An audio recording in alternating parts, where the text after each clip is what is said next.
I am a tattoo artist. I've done an apprenticeship the first year of tattooing. I work as a tattoo artist for 4 years now and I opened a studio recently.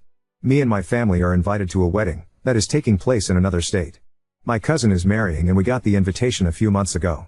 Time has moved forward and now the wedding is in a week already.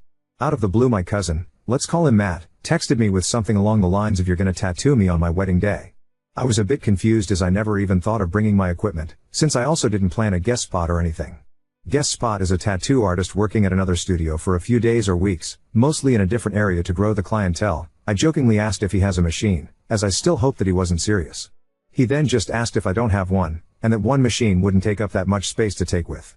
I replied that I didn't plan on bringing my equipment, that in fact contains more than just a machine, color, hygiene stuff, stencil that's the purple stuff you put on the skin to then trace the tattoo with actual needles, etc., and that I'm not prepared to tattoo at a wedding of which I don't know anything about, layout of the location, is it inside/outside and so on. He then said that he had planned on this and that it would mean a lot to him to both get a tattoo on his wedding day and that I'd be the one to tattoo him. Remember that this is the first time I'm hearing this. I again tried to explain that I don't feel comfortable with that and that it's quite short notice as I work until me and my brother fly over to attend the wedding and a tattoo needs to be designed first, right? He saw my message but didn't reply anymore. This morning my mother called and she was furious. She asked why I couldn't pull my shit together and just tattoo Matt. I told her what I've previously told Matt as well, but she didn't want to hear it. She just said it would mean a lot to her and Matt's family if I do that and that it could be my wedding gift. Then she hung up. I talked to my brother about it and he just shrugged it off and said it would be nice of you, though I'm unsure what to do now. As I said, I'm not really comfortable with the whole situation, especially because I've never been guest spotting, so I never had to travel let alone get on a plane with my equipment. But is that just selfish? I mean, it would mean a lot to apparently everyone and I'm just saying no? Edit. 1. I do have an actual wedding gift already as they sent out a wish list with their invitations. There was a point that said artwork, because they recently moved into a bigger house and apparently they want random artwork to decorate. I oil painted them a painting I spent several days on, so I also don't plan to give him a voucher as a gift. 2. Maddie doesn't have any tattoos as far as I know. 3. I don't know what my mom's problem is with all of this. I think she just wants to keep the peace. Update 1. So the last hours have been a lot. First I called my mom and wow, she asked me again, this time very friendly, if I want to tattoo Maddie at his wedding, and again I said no, with all the reasons I've previously given her plus some of the very good points you guys had. Before she could say anything else, I added that I felt like she wouldn't take me and tattooing seriously. She didn't say anything for a bit until she tried to explain that she really thought it wasn't a big deal. I told her again that it is and that my mom of all the people should know how my job works. She agreed and apologized profusely. I then asked her if she'd like to attend and watch me work on a client's appointment, and to my surprise she said yes. Mom is tagging along tomorrow. Now to Maddie, or rather his bride. I finally got hold of the bride, say her name is Becky, and asked her about the request her fiancé confronted me with. She seemed surprised as she apparently had heard from my aunt that I made them something for their new house. She assumed it would be a painting since I'm the artist of the family and it's known that I also paint. I confirmed that, but that Maddie has come forward with this out of the blue and that it's not a good idea for many reasons. She agreed with me immediately. I think she does have tattoos. She thanked me for telling her as no one else did. Becky seemed really mad, but she seemed to pull herself together. I would have lost it. I'm assuming Becky confronted Matt after our call because only 3 to 4 hours later I checked the family group chat and there was a message from Becky. There will be no ceremony on the 13th as Matt and I decided we aren't getting married. Matt and I have things to figure out, so please text or call us tomorrow if you have questions. For the rest of the day we'll be on flight mode. After dinner Becky called me and apologized for Matt again. She said it was a stupid idea of his and that he just thought it would be cool. She then informed me that she still wants me to fly over for the wedding day as she will be hosting a party instead of a wedding. Everything is paid for anyways and she doesn't want anything to go to waste. I asked if they broke up. Not yet, but I'm gonna stay at my sister's place until next week. I'm assuming Matt hasn't been too great, but I'm sure I'll hear about it.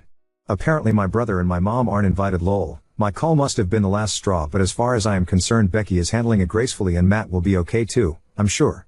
So I'm going to a party, but did I just make a new friend? Update 2. So because a lot of you wanted to know how the bring your mom to work day was, I picked her up in the morning and we headed to the studio.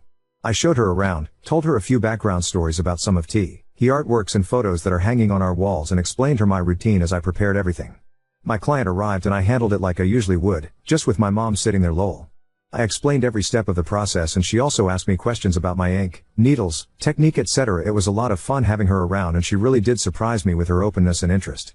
When I was done with tattooing my mother had to leave for work, but thanked and hugged me for bringing her along, as she not only enjoyed spending time with me but also loved seeing me doing my job so professionally, and said that she sees my work and efforts now. To the wedding/party, the party started at 1400 hours as the ceremony was cancelled. I arrived and was immediately welcomed by Becky's sister. She hugged me and helped me with my painting. Everyone was outside, drinking and having a small bite already. I went to say hi to Becky and she hugged me warmly. She seemed tired but otherwise fine. Becky was also smiling a lot, which surprised me. I went to mingle as I didn't want to start off with questioning her lol. I met a lot of her friends and apparently the most of them weren't too fond of Matt. I heard a few things of how he tried to change Becky to be more like his ex and stuff like that. Not a great look, Matty. Speaking of, not a single friend or relative of Matt was around. Besides me and one other cousin. Later as we sat down to eat, I asked if could join Becky's table. They said yes, so I was sitting with Becky, her sister and 3 of her friends. I introduced myself to one of them, haven't talked to him before, and Becky added that I'm Matt's cousin, the one who was supposed to tattoo. A simultaneous "oh" came from everyone. And with that, the conversation was about Matt from the get-go. I asked what happened. The sister just rolled her eyes and was like, what didn't? Becky and friends told me, a while ago Matt has apparently started to pick on Becky for being herself in various ways. It started small, like asking her to change her sports routine from workouts to only running, then he criticized her cooking as he prefers to eat more meat and more traditionally. They discussed these topics and it always seemed fine, but he didn't stop. He asked her if she couldn't let her hair grow or get extensions, and speaking of hair, if she couldn't get them bright. Becky has shoulder-long black hair. More and more seemed to pile up until he also started to make comments along the line of "can't you be more like my ex?" As I understand it, he didn't say it specifically, but it was clear he meant it like that. His ex is from Texas. I was shocked. I asked why she didn't break up because of that, but Becky explained that in the situations it didn't seem as bad as when you list those reasons. She had also made a few changes to make Matty happy but continued to do what she wanted most of the time. Time went on and the issues resurfaced again and again in different ways. The last big fight was only a few weeks ago, when Matty called Becky by his ex's name. They somehow settled this, so let's skip forward to when I called Becky about the tattoo idea. After our call she went up to Matt and asked him why he didn't talk to her about it and why he would just decide doing something like that on their wedding day. He explained that he wanted to surprise her and stuff like that. Becky went on telling him this wasn't happening and that she wanted to be able to enjoy the wedding and their honeymoon. Again they seemed to agree in the end and he apologized. But later, this almost threw me, as Becky was starting to cook dinner and Matt was sitting at the counter. They talked about tattoos again, apparently really chill discussion about tattoos in general, and Becky asked him playfully what he intended on getting tattooed. He gestured across his chest and said, I want my birth date, our wedding date and your birth date, so insert his BD /06 13 2024 insert BD /. Becky said she went blind for a millisecond. That third date was in fact not her birthday. She asked him again and he repeated the same dates.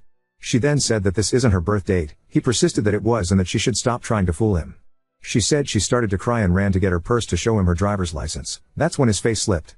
He tried to get out of it by making excuses that he isn't good with dates etc., but Becky just went straight to her phone and checked Facebook.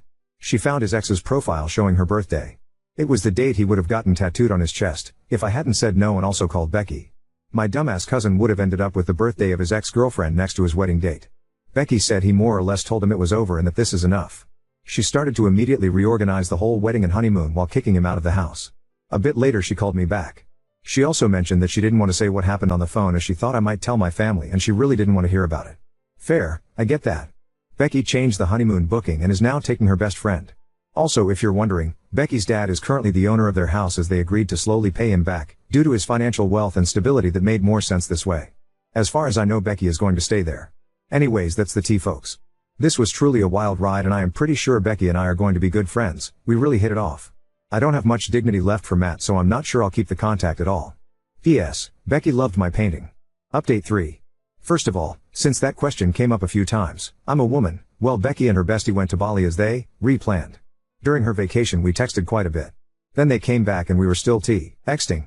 First it was all very superficial and polite as she thanked me for telling her about the whole tattoo thing, that I showed up to the party anyways and that I still gifted her my painting etc. We got into other stuff like music, movies and hobbies. We have a lot in common. Turns out she is just as nerdy as me, so we could connect over anime and different games. I never had a female friend to share these interests. She's also coming over for a few days next week. I'm super excited. Anyways, I am super happy how everything went and to see that Becky is doing very good without my cousin lol. I think she's truly relieved and is beautifully blooming. Thanks guys for all your messages and comments, I really appreciate it. Update 4. I'm very excited. Becky asked me out on a date.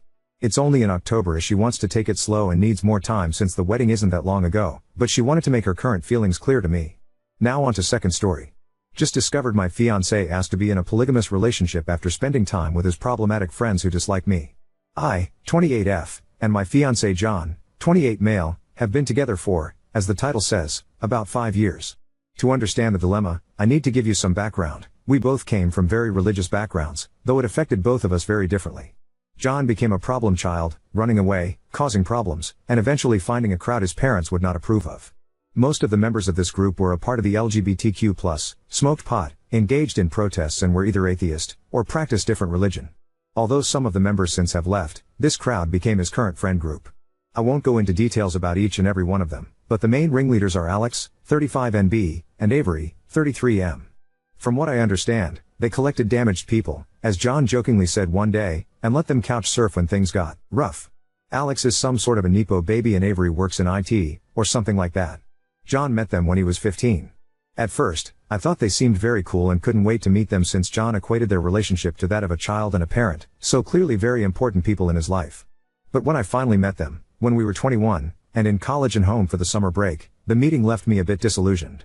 Alex was catty and had snide remarks since I wasn't LGBTQ+ or anything, at most bi-curious, and Avery treated me like a child, but John said they always need to break new people in, so I tried to think positive and did my best to impress them with what I was studying and what my plans for the future are, both regarding me personally and my relationship. But the more I talked, the more they seemed to disapprove of me. Despite the strange meeting, John seemed ecstatic to see them again, and gushed about how much they liked me, so I kept my mouth shut and just nodded along. Now, to understand a bit deeper on who Alex and Avery are, in the town they live in, there's something like local celebrities. Very spiritual, their home is full of souvenirs they accumulated over all their travels, are also married, but their definition of marriage is very different from the traditional one. Apparently, they went to some tropical state and took some hallucinogens together, and in their state, they proclaimed everlasting love for one another. Quite a wild concept for someone like me, but I learned to be more open-minded since I left for college. That being said, they also said that they can see auras, whatever that is, and apparently love my fiancés. I don't know what they think of mine, but it probably isn't much. Which brings us to the topic I came here with. Last week, after we got home from work, John sat me down and asked me what I think about being in a polygamous relationship. He said he loves me so much, more than is possible, and doesn't know what to do with the rest of it, thinking that it's fair to give it to someone else. I, on the other hand, don't have a limit on how much I can love him, so I said no, and that was that. However, the question has been plaguing my mind ever since. If you knew John just a fraction, you'd know he researches about things long before he actually commits to anything, any lifestyle or relationship changes, whatever. This makes me think that he has already thought about it for a while, and that he also consulted Alex and or Avery about this. I don't want to villainize them, but I know, for a fact, they're not in a monogamous relationship, and they clearly don't like me as the rest of their little group. Again, I don't want to point fingers, and I won't ask John to show me his messages with them unless I have solid proof that isn't just a gut feeling, but I just have this horrible feeling that they, somehow, pulled in John. There's no way he just thought about it suddenly on his own. 5 years of relationship, and the idea of non-monogamy was never brought up, and now suddenly, just as we're about to be married, he brings this up? I don't buy it one bit, but I can't just go ahead and confront them now, can I? I just don't know what to do. I feel stuck. At home, I pretend everything is fine since my group of close friends told me that I'm just overthinking, and I believed it for a while, but whenever I look at John, all I can think of is, he thinks there's a cap on how much he can love me, and he wants to love someone else. I want to deal with this, but I don't know how. If I bring it up with John, he'll just brush it off as well, or he'll think I'm cheating or don't trust his friends. I worked hard to get their approval, and I know for a fact John shares everything with them. He wouldn't keep this for himself. Update 1. Me and John came from similar backgrounds, but my family was a bit less strict, allowing me to go to college since I had great grades. The plan for me was to move back after getting a degree, finding a job, a husband, and living the traditional life, which, obviously, didn't happen because I met John, who literally changed the trajectory of my life. After a year, I switched from my first major to one I liked more, and it's been a while since I contacted my parents. They didn't approve, of course, but with John's help, I didn't give in to their demands to come back. Now they know I'm getting married and are invited, but the last time we spoke was about 2 months ago. John has completely no contact with his parents since 18. I didn't talk about the friend group in more detail at first since I didn't think they were that important, but they do like me. At first, they were obviously a bit unsure since to them, I was a cishet white passing woman, but they warm up to me and I'm proud to call them my friends. The only people who didn't fully accept me are Avery and Alex, and since me and John got together officially, they tend to call me the wife in this strange, almost derogatory manner. It's not an important detail, but it gets on my nerves. Lastly, John is aware that opening up the relationship would lead to me being intimate, physically or emotionally, with other people, but he said it's a great chance for me to explore my bi side, though I haven't expressed the desire to really be with a woman in a committed relationship of that magnitude. On to what happened. I shot a message to John 2 days ago that we need to talk. He works from home, I don't, so as soon as I got home, we sat down to have an in-depth conversation about his proposal. I think he knew what it's going to be about, and I had the feeling he seemed almost guilty, but I ignored that and basically word vomited everything that's been on my mind. This is embarrassing because I wrote down most of what the comments advised and was prepared to have a mature discussion, but by the end of my easily 15-minute rant, I was in tears and he had to hold me, otherwise I'd crumble completely. The gist of what I said is that I'm hurt that he wants to fuck other people and that he doesn't care that I'd fuck other people too, that he believes there's a limit to how much he can love me and that I can't see where this all came from, that he just sprung this on me out of nowhere just a few months before we're to be wed. We tried to have a mature discussion, yes, but by the end, he was frustrated. He did apologize for making me feel less than, but said that my outlook on an open relationship is selfish. What it all boiled down to was that he feels he didn't have enough time to find himself before he committed to me, which is bullshit because he didn't show any signs of wanting more than I could offer. We were very happy throughout the 5 years. I really believed I met my soulmate. I realized that, since we were engaged, he seemed to talk more to his friend group, and by extension to Avery and Alex. Again, I don't want to paint them as these cartoonish villains, they're really interesting and all, but now I want nothing more than to scratch those self-absorbed, smug smiles off their faces. In the end, I demanded to see his phone, and he was shocked. We had a rule that we can see each other's phones, but we don't share passwords or anything since relationship is built on trust, and neither wanted to be a prison guard in the relationship. Nevertheless, he unlocked and handed over his phone, and I searched his messages, even deleted ones, and found nothing out of the ordinary. Then I checked the call log, and guess fucking what? Hours-long calls to and from either Avery or Alex. I was fuming, and asked him what the hell does he need to discuss with them this long, and mind you, these dated months back. John eventually caved in and admitted it was them who brought up the idea of open relationship, but they also talked about everything else since they're Su'u role models. John admitted he started getting cold feet a while ago and needed a safe place to discuss this. I guess I, his wife-to-be, am not safe? Please make it make sense. Why even marry me, then? He promised we'd go to a couples counselor and fix all of this, his issues with marriage, the open relationship thing, the whole 9 yards, and then he'd book an emergency session with his therapist. That he loves me and wants nothing but to be with me. It was late, so we went to bed. Despite how messy this all sounds, I was a bit more reassured by this. I genuinely love him, even if my post doesn't reflect that very well. Though many people said to just leave, I want that to be the last resort. I was willing to jump through hoops to make this work. But guess who's the idiot? This morning, I woke up to an empty apartment, and a message on my phone from John, saying that he needs a few days to think this all over and needs space. He didn't say where he was going or when he'd come back. I called and messaged everyone I know, but no one can tell me where John is. I told him that he either comes back home in 24 hours, or this is over. As you can imagine, I'm a wreck. I took the rest of the week off, and between crying sessions and staring blankly into the wall, I obsessively check NY messages in hopes of someone telling me where John is. To be honest, if he's willing to put me through this, I'm not sure I want to be with him. How can you do this to someone you love?